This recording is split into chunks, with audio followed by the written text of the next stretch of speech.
We begin the Gemara today and Daf Pei Tes Samad Beis, about 12 lines up from the bottom of the Amud. The Gemara is discussing the takana of Usha that was made regarding Nichse Melug, a woman that when she's married, she brings in properties into the marriage. So this Nichse Melug, properties that she owns, the halacha is that the guf of the properties itself belongs to her. But to pay this, any fruits or any income that there is from these properties, that goes to the husband. So you would think that she has the ability to sell this to someone. And then if she passes away, who inherits this? The buyer. Usha, the Chachamim, were masakin that no, she cannot sell it. Even though she's the one that owns the guf of the property, but the fact that the husband owns the peiris, Chachamim strengthened this ownership of the husband to be so strong that it doesn't allow her to sell this property to anyone else. If she passes away, even if she tried to sell it, the husband will inherit it. That was a takana of Usha.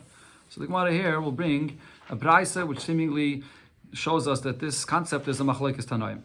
Leime, shall we say, takanas Usha, this takana of Usha tanoi. Here, tanoim and these two braises are arguing about this. The tani chode, in one braisa we learned, avdei melug, if this wife owns a evet kanani, and again the halach of the evet kanani is that the actual evet kanani, the guf of the evet kanani belongs to her. But the peiris, the usage, and anything that comes out of them, actually belongs to the husband. Yaitzem b'shen v'ayin li'isha. So as we learned already before, by Evet Kanani, if the master knocks out an eye or a tooth or any of the ivarim, that frees him. That itself goes out free. So now, the woman, the wife, if she knocks out an eye or a tooth of this Evet Kanani, he will go free. Avaloi le'ish. But if the husband, which is the one that is using the Evet Kanani, he doesn't actually own him, he has the peiris, he uses him, if he knocks out an eye and a tooth, he does not go free. But v'tanya edach, in another brayso we learned, loy leish v'loy leisha, whether the man, the husband, or the wife, either one of them, if they knock out a tooth or an eye from this Evet Kanani, does not go free. So the Gemara explains this machlekes. So first, before it comes to explain the machlekes, the Gemara says the following introduction. Savrua, the ones that came to explain this machlekes, they thought to say as follows: the kula alma, everybody agrees to what we had before in the Gemara. Kinyan peiris, lav ke kinyan akuf dami.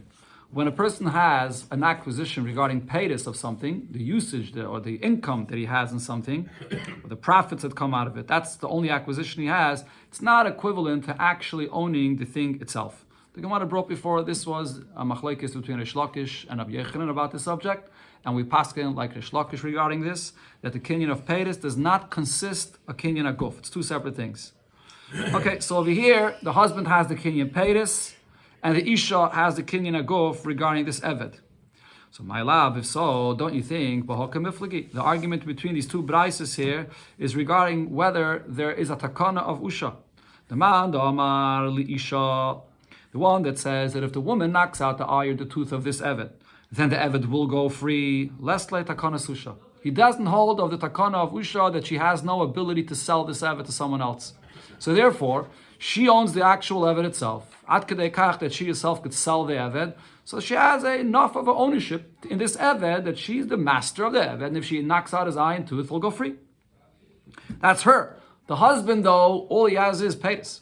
He can just use the eved, but he has no real ownership. So if he knocks out the eye and the two, he's not the real master. Doesn't go free.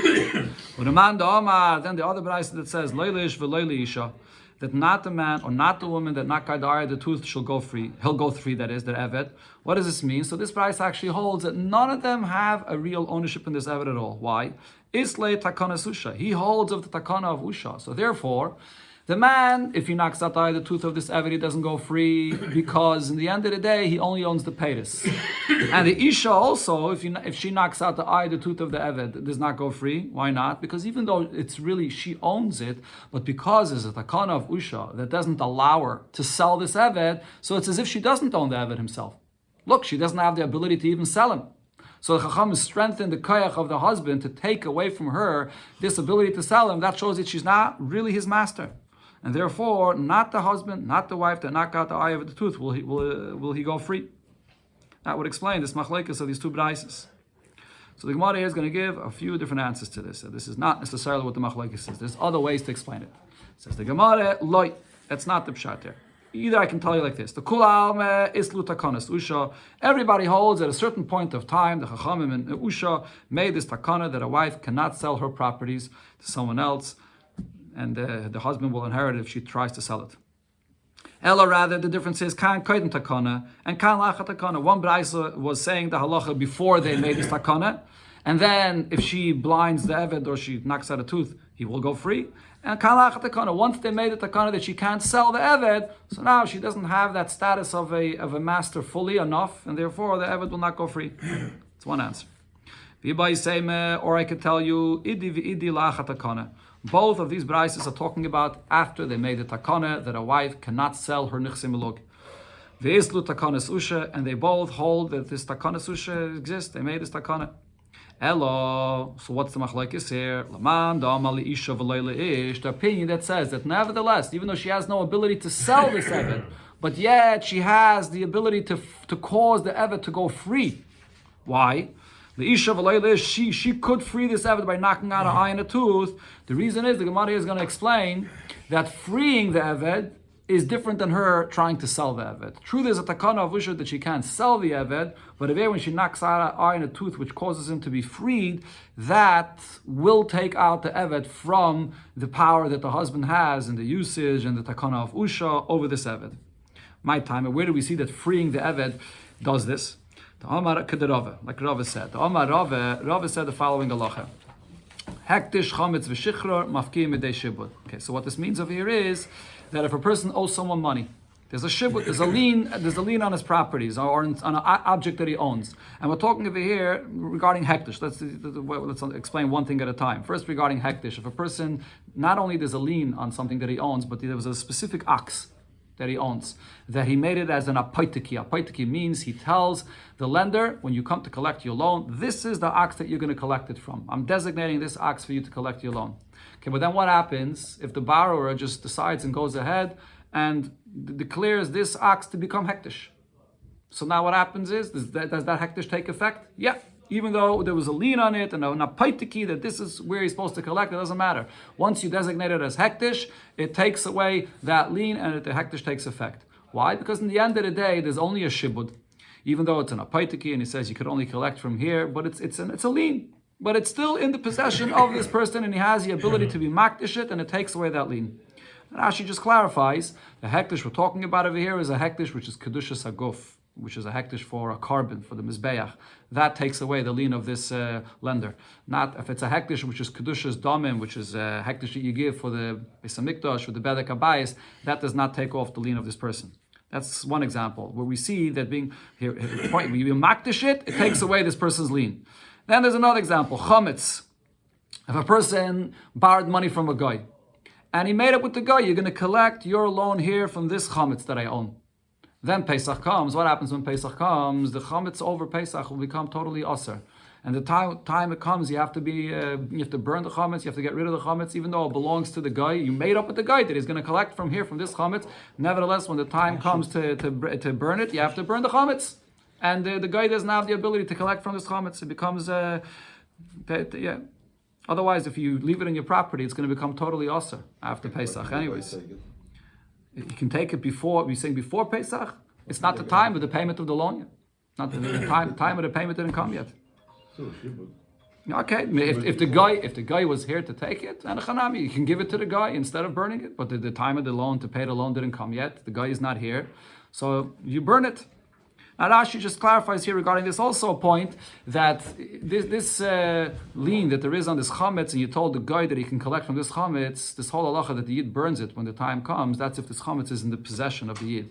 If this chametz was in the possession of the guy, he's taking it already like a collateral, it's in his possession, then you don't have to burn it, it's in the possession of the guy, and after Pesach it will not become asa. It's not considered to be your chametz, it's his chametz. Okay, now here's the third case, which is what's relevant over here for us, shichror. If a person owns a slave, and he tells his lender, this is the slave where you can collect your loan from. And then what does he do? He goes and he frees the slave. So when he frees the slave, now he can't collect from the slave anymore. The slave is a free man. So the fact that he freed him takes away that shibud that the lender had. So that's the point that the Gemara is saying over here. The same thing over here regarding this woman. That even though this property she owns, the husband is the one that uses it. And not only the husband is the one that uses it, the Usha, they were misaken that she doesn't have the ability to sell it. But nevertheless, the Shichror, Once she knocks out a tooth or an eye, and now the Eved gets freed, that's it. So she has the power to free him, even though there is a certain right that the husband has shibud and a right, or the koyach of the kanasusha that the husband has over this. That's what we learn out from Rava.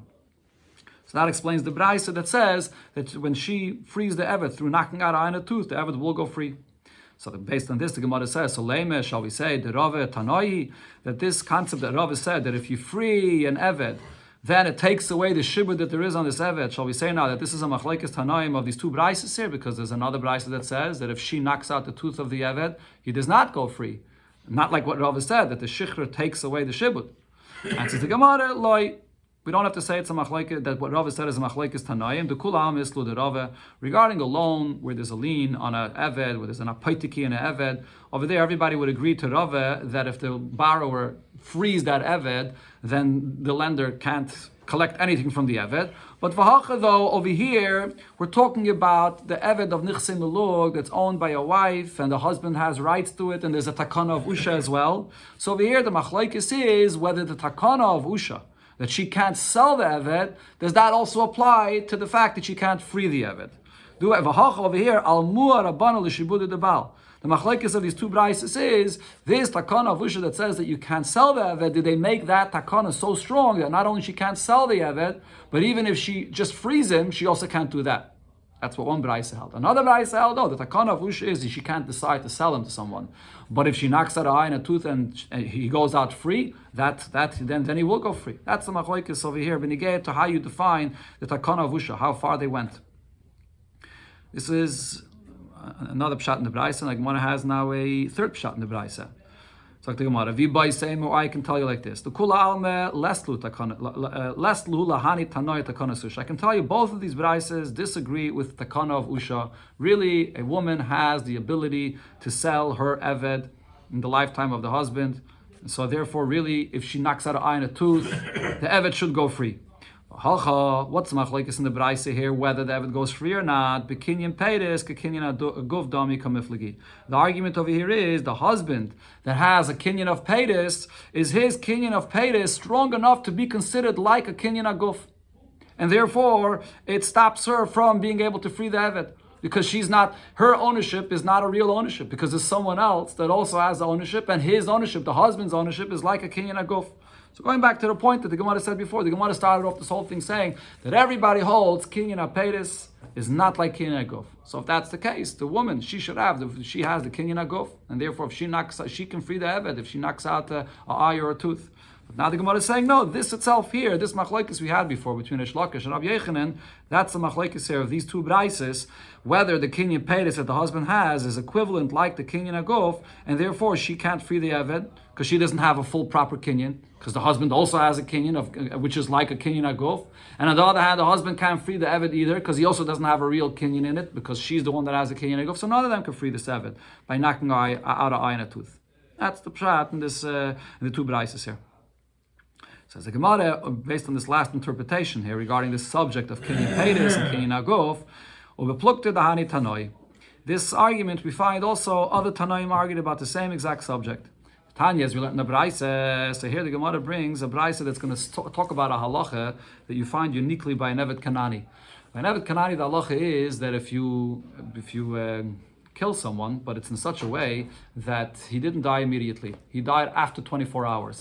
So usually when it's by a Yisrael, by another Yid, then you chayv misa for this. It doesn't make a difference how long it took for this person to die. But over here, though, by a Eved, there's a pasuk that says, "Ayoyim yemayim." The lashon of the pasuk is, "Achim yoyim yemayim yamoid lo yukam kikaspehu." So that if it took 24 hours until this person passed away, after you heard him, you killed him, but it took 24 hours. Nevertheless, so because it took 24 hours, the master of this Eved is not going to be chayiv misa. Okay, but this is only regarding the master of this Eved. Anybody else that kills Eved Kanani is chayiv misa. Okay, so now the question is regarding the following case: who do we see as the master of the Eved? A person sells his Eved Kanani to someone, but he made a deal with him. Another 30 days, I still need the service of this Eved, so for these 30 days, the Eved is still working for me. Now this is a case where the guf of the Eved already belongs to the second person, to the buyer. But then there's 30 days where the paytis, the usage of the evet, still belongs to the seller. Rav Meir says, Rishoin yeshnoi b'din yoyma yemayim. So the seller, this halacha of yoyma yemayim, which applies to the master, that if 24 hours passed before this evet died, then you're not going to be chayiv misa. Who does that apply to? Who's the master here? It applies to the seller. Why? Because he's under him, meaning he is the one that still has him in his possession. He's still using him for these 30 days. The lashon of the pasuk over there, this is actually comes from the lashon of the pasuk there. The pasuk there, it says, I don't know if they don't bring over here the pasuk on the side. It says over there in the pasuk the term kikaspehu, but it also says in the pasuk the term of tachas. Rashi here brings over here tachas yodai. If it's an eved that's under your hands, so it's tachtov. The eved is still under the first master's hand. So he's the real master, not the second guy. So the Gemara explains what's the basis of Rav Meir's opinion. Kusavar Rav Meir holds kinyan peiris ke kinyan agufdami. The first master, the seller here, he has ownership at this point only of the peiris, but the ownership that he has over the peiris is as if he owns the eved himself. And he's the one that's using him. It's under his jurisdiction. He has the rights to use the eved for this time period. So he's considered to be the real master. The second person, even though he owns the guf of the eved, but it's not tachtov though. He can't use the eved for this time period. So therefore, he's not the real master of the eved. Rabbi Yehuda says the opposite. Sheni yeshna b'din yoyma yemayim. It's the buyer, the second master. He's the one that's the real master, and this halacha of yoyma yemayim will apply to him. And he learns it from the language of the pasuk. The pasuk uses the term kaspai, that if it's you own this eved, so you're the real master, and therefore this halacha of the 24-hour period applies to him. So the Gemara explains kasava. Rabbi Yehuda holds kinyan peiris lavka kinyan aguftami. The fact that the first master still has the usage of this eved for these 30 days, that's not a kinyan aguf at all. So therefore, the term of kaspai can fully apply to the buyer. It's really fully kaspai of the second eved. Of the second master, that is. Rabbi Yossi says, Shneim yeshna b'din yoyma yemayim. We say both, the buyer, the seller, they both have this halacha as a master, where if the eved died after 24 hours, the both of them will not be chayiv misa. Zem ipnei shu tachtov.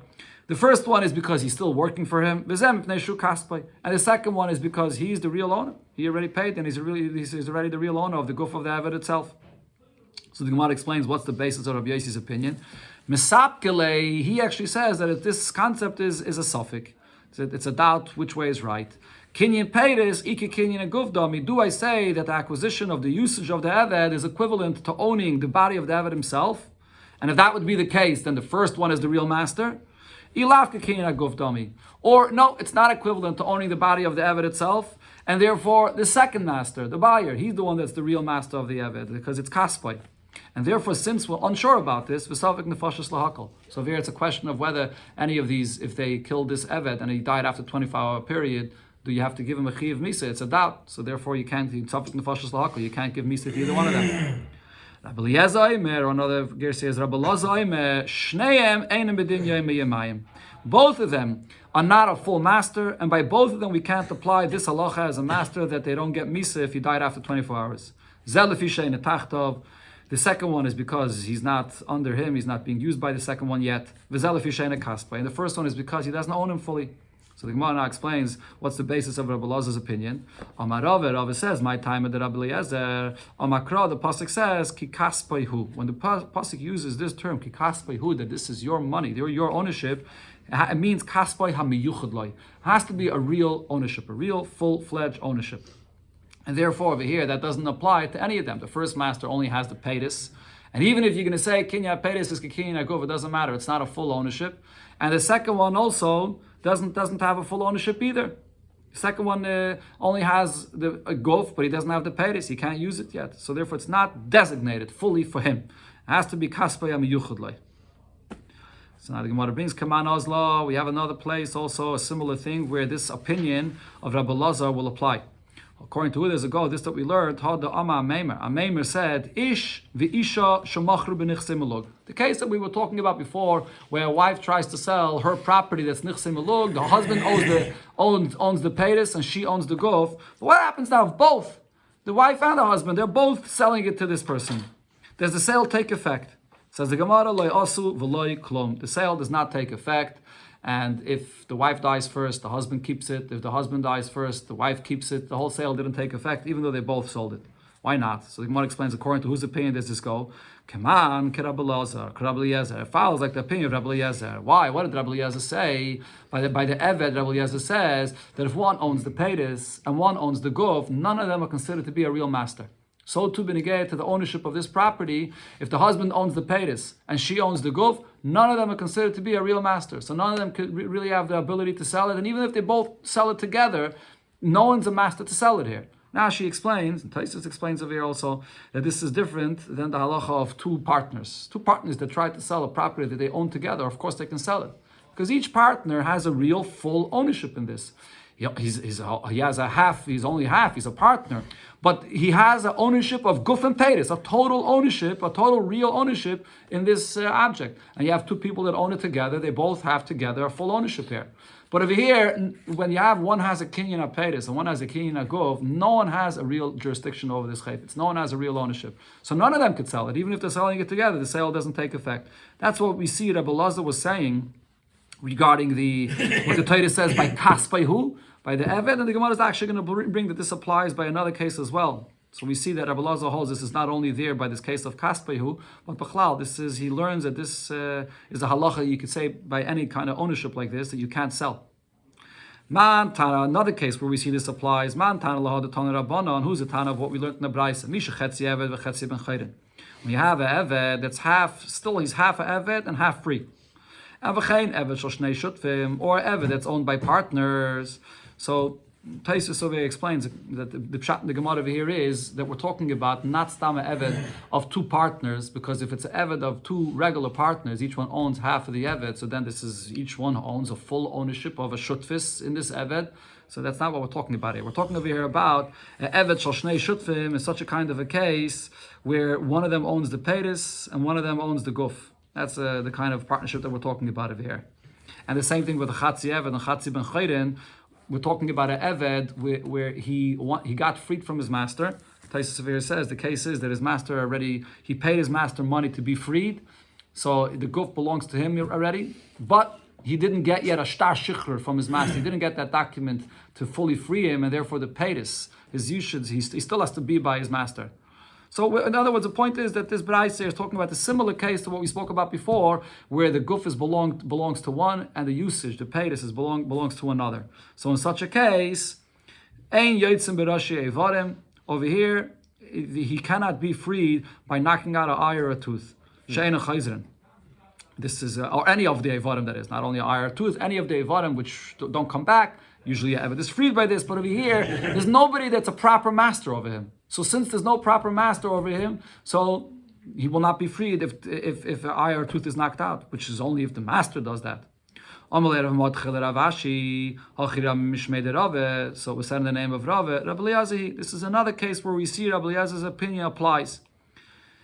So the Gemara says, explains, Milei Amri Rabbi Eliezer, didn't Rabbi Eliezer say, Kaspai hamayuchad loy, regarding the halacha we brought up before, regarding the master, Yoyma Yemayim, that after a 24-hour period he dies, so you have to be a master in order to be potter from the Chi of Mises. So Rabbi Eliezer said it has to be kaspai, has to be totally your money.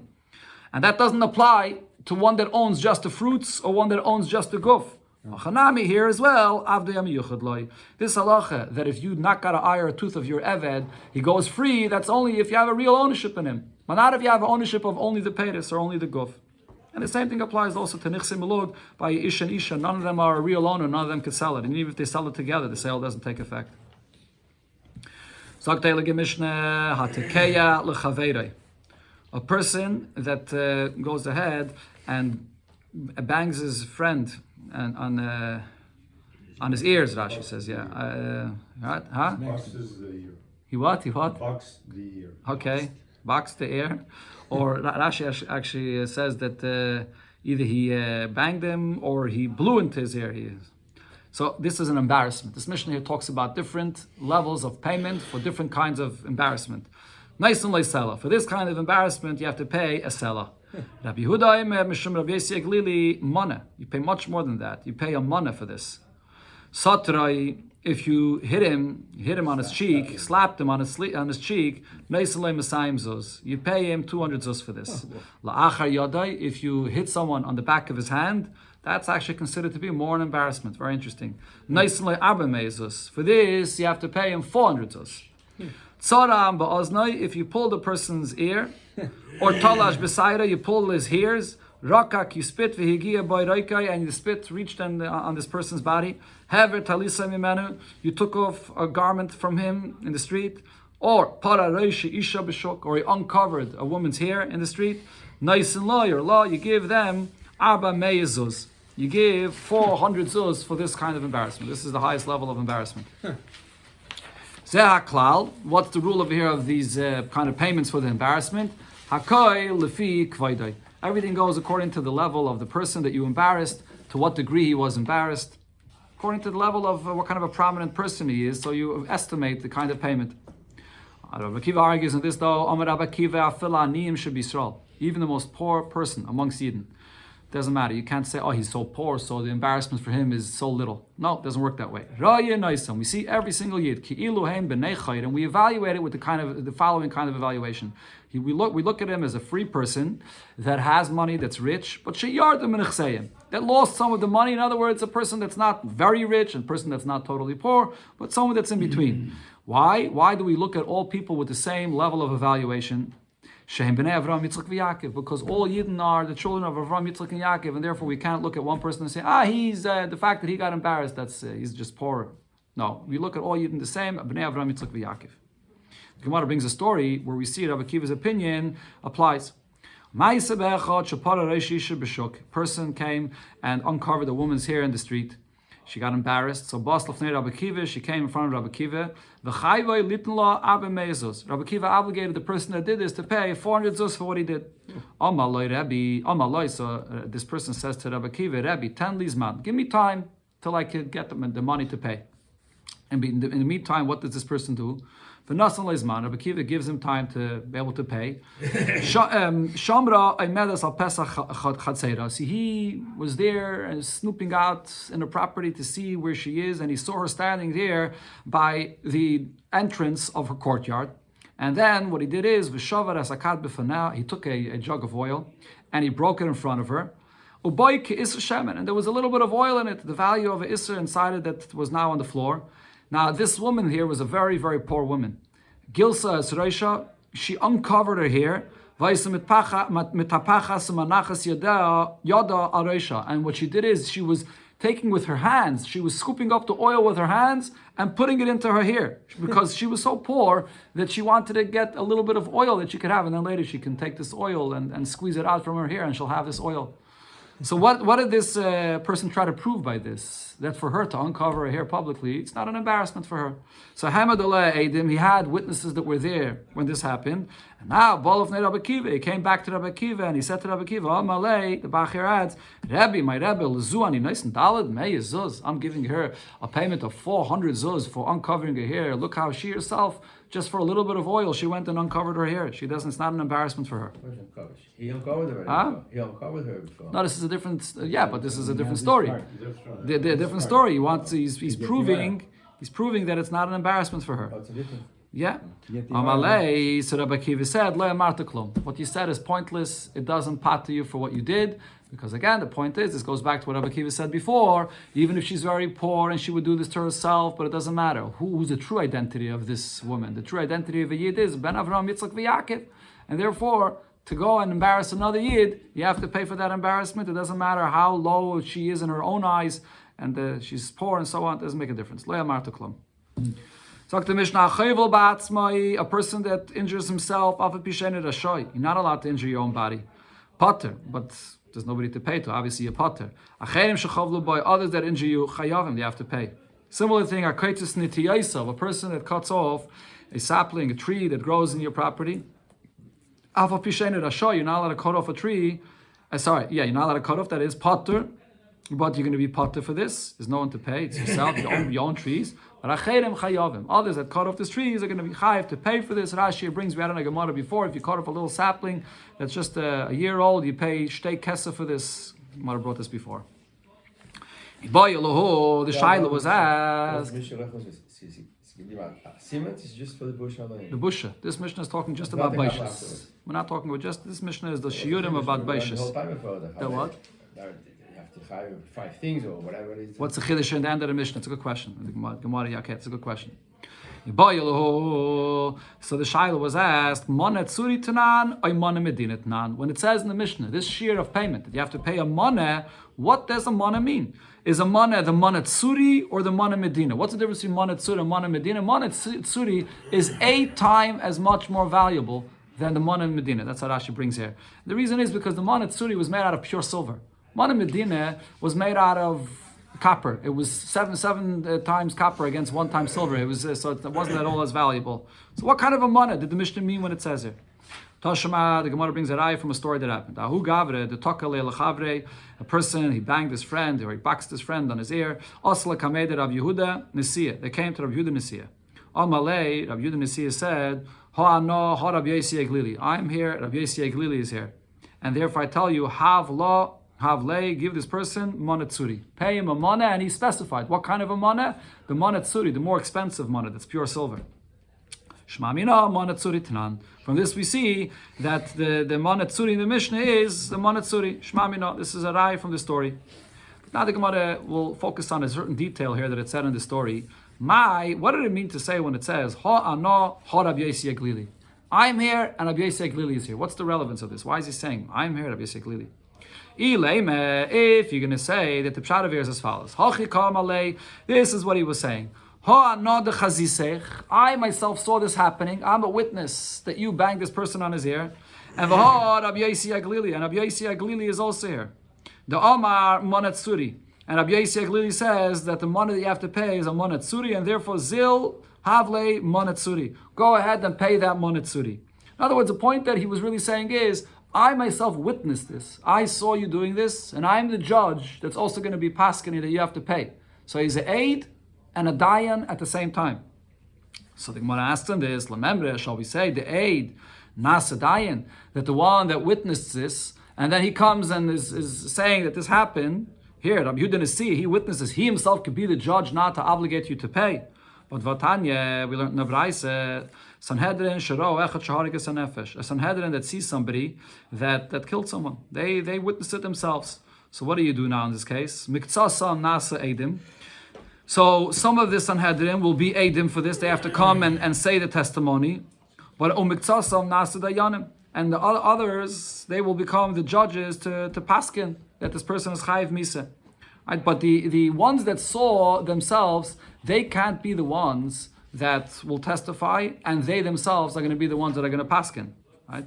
Divrei Rab Tarfon. That's what Rab Tarfon says. Okay, so Rab Tarfon says that that the ones that saw, so they have to then testify, and then there's other ones that they have to become the dayanim. Okay. Rabbi Kiva, however, Rabbi Kiva argues and says, Kulam eidim heim. The very fact that they all saw this, they all witnessed what happened, none of them could become a dayan. Ve'ein eid nasa dayan, and therefore an eid cannot become a dayan. So what's the difference here between Rabbi Kiva and Rab Tarfon? Rab Tarfon says if you saw it, you can still be a dayan. If you're testifying, then you can't be a dayan. Okay, so there's a difference between an eid haraya and eid hameid. Well, if you're actually testifying, you can't be a dayan. So therefore he says the ones that saw, so if they're going to testify, they can't be a dayan. So therefore, if you have the whole Sanhedrin here that saw, so there's going to be some that could say the edus and they testify, and then others that can be the actual dayanim. Rabbi Kiva says, no. Once you saw it, so Eida Raya, just the fact that you saw it, you can't be a dayan anymore. Right, so over here, the Gemara is asking over here regarding Rabbi Yehuda Nesiya, that how are we saying over here regarding Rabbi Yehuda Nesiya that he himself is coming and testifying about this that happened, and he's also the judge. So he saw, testifies, and becomes the judge for this. Even according to Rab Tarfon, you can't do this. Mm-hmm. So the Gemara answers, no, Rab Tarfon actually holds you could. And that Bryce is talking about a different... Gemara here gives 2 answers. The first answer is, Atkan like Rab Tarfon. No, that over there, and when Rab Tarfon said in that Braise that you cannot become a dayan if you're an aid, Did I skip anything over here? Some of them are witnesses. Huh? Some of Okay, them Ad kan lekom Rab Tarfon. When did Rab Tarfon say this? El de mikzason nasa edim. Oh, sorry. This is still all part of the Gemara's question. Ad kan lekom Rab Tarfon Elo. What did Rab Tarfon say over there? Elo de mikzason nasa edim or mikzason nasa dayanim. That what is Rab Tarfon saying? Part of them have to become the Eidim, and others could become the Dayanim. The same people that are testifying cannot be the Dayanim.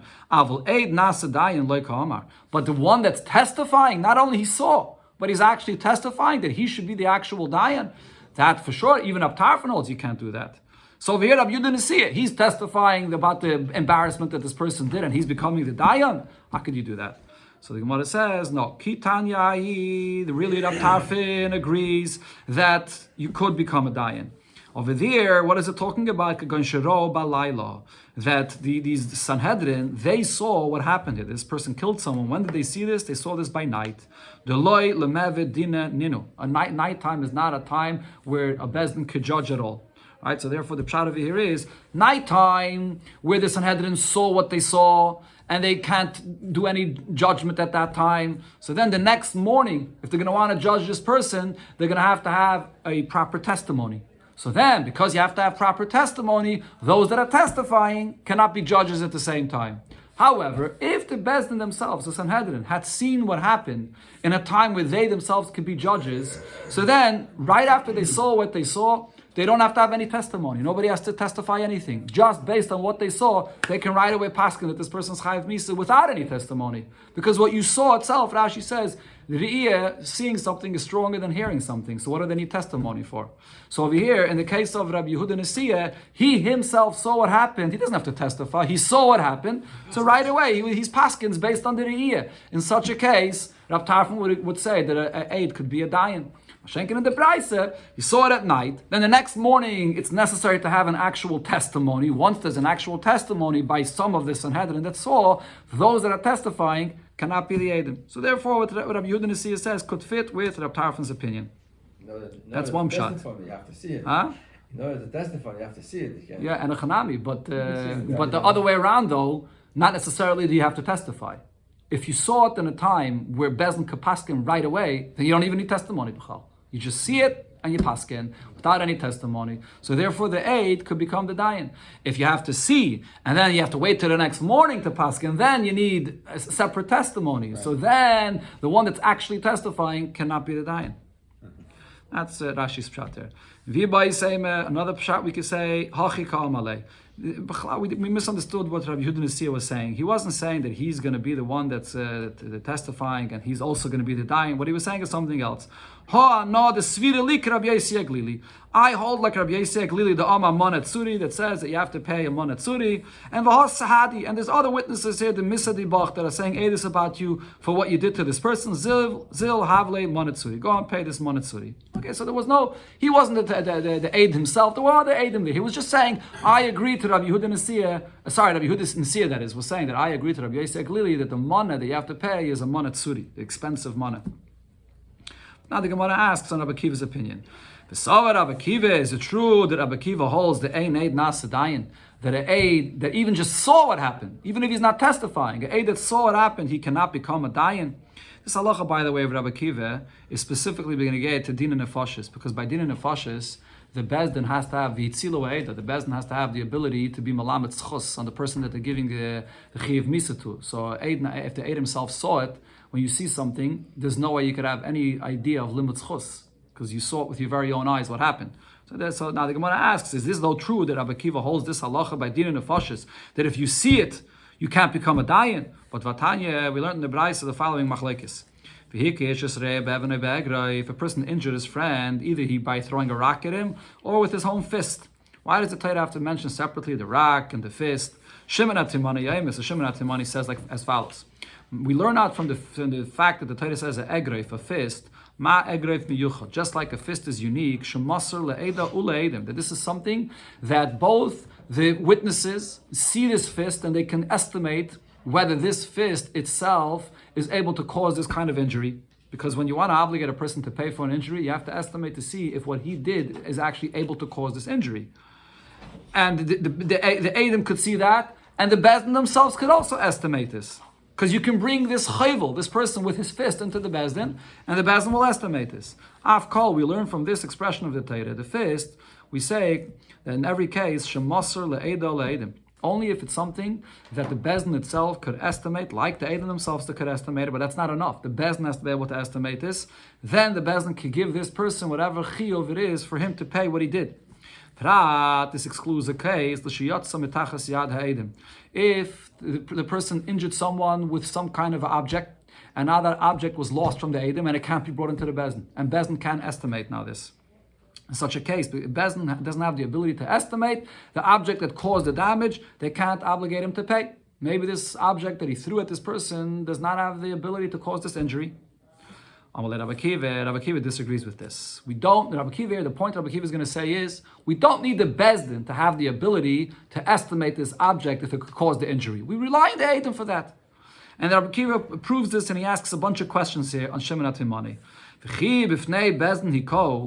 Did this person hit this person in front of the Bezdin, sheyedim kama yiko, that they would know how many times he hit him? You could have hit him once, you could have hit him 5 times, 10 times. Did the Bezdin see what actually happened, how many times he hit him? And va'al mahiko, does Bezdin also know exactly where he hit him? In Malshoikai, did he hit him on his lap? Or you hit him somewhere where his soul, his life is more in danger there, near his heart, where it's a much more dangerous. Bezdin didn't see that either. So what he's saying is, if you're going to say Bezdin has to estimate, it's not enough that Bezdin can see the fist or Bezdin can see the object that you threw at this person. You have to see the whole thing. Bezdin itself has to see exactly where he hit him, how much he hit him. Void, another thing. In a case where a person pushed off someone from a rooftop, this person fell off and died. On top of a bira, top of a house, on top of a building, on top of a tower, umeis, and this person died. Bezdin bira. What are you going to say here? We're going to be matriach Bezdin to go out to this building to go and estimate it. Or we're not going to be matriach the Bezdin to go out there, so we're going to bring the tower to the Bezdin. We can't do that, obviously. So the point is, he's saying we're not going to be matriach the Bezdin to go out there. We're going to rely on the Eidim. If the Eidim say that it was high enough that he fell and therefore he died, so we rely just on the Eidim. Void, another case. Nafla, what happens if this place where this person, you pushed them off from a roof of a house, Nafla. Now this place is collapsed, it's gone. It's not here anymore. You're going to have to rebuild it for the Bezdin to be able to go there and estimate and see its height. So you can't say this. So basically, Rabbi Akiva is saying the Bezdin itself does not have to see all of this to be able to estimate this. Elo, he says as follows: Ma egroif miyuchad shu masal le'edim. Just like the fist is something that the Eidim see. The fist of this person that damaged or killed someone, they see, they can estimate it. We just look at what the Eidim see, and the Eidim give all the information to the Bezdin, and they rely on the Eidim. Now, what does this exclude? In a case where a person threw a rock at someone, or used a rock to injure someone, and then that rock was gone, and even the Eidim didn't get to see that rock, then Potter. Then you'll be potter because even the Eidim couldn't estimate to see if the rock was able to injure him or not. Till here's the discussion between Shimon HaTimani and Rabbi Akiva. Says the Gemara, Katani Miyeh is one of the examples Rabbi Akiva asked to Shimon HaTimani. What did it say here? Omole Rabbi Akiva. Rabbi Akiva said to Shimon HaTimani, V'chi b'fnei Bezdin hiko sheyoidin kama hiko. Did this happen in front of Bezdin, that Bezdin sees exactly how many times he hit him and so on? That's the example that he asked, Rabbi Akiva asked. Says the Gemara, what I see from this is, if this did happen in front of the Bezdin, then that would be good. Then Eid Nasa Dayan. Even though the Bezdin themselves saw this, they could still be the Dayanim to paskin about this. Right? So now even though that example that the Braisa brings is talking about an injury, not about Din and Nefashis, and Rabbi Akiva said it's Chiddush only regarding Din and Nefashis, but later on in the Braisa it brings the example of Din and Nefashis as well, that regarding a person that was thrown off a rooftop. So what we see over here is that Rabbi Akiva is saying that if the Bezdin themselves sees, still they could be Dayanim. That was the question that we see from the question that he's asking Shimon HaTimani. How could he say this? Rabbi Akiva holds that an aid that saw cannot become a Dayan. Answers the Gemara, the Dvarav the Rab Shimon HaTimani Kama. He was only saying this to refute what Shimon HaTimani said. But V'leile Svirele, he doesn't hold this. He was just saying this to refute Shimon HaTimani's opinion that the Bezdin themselves has to know.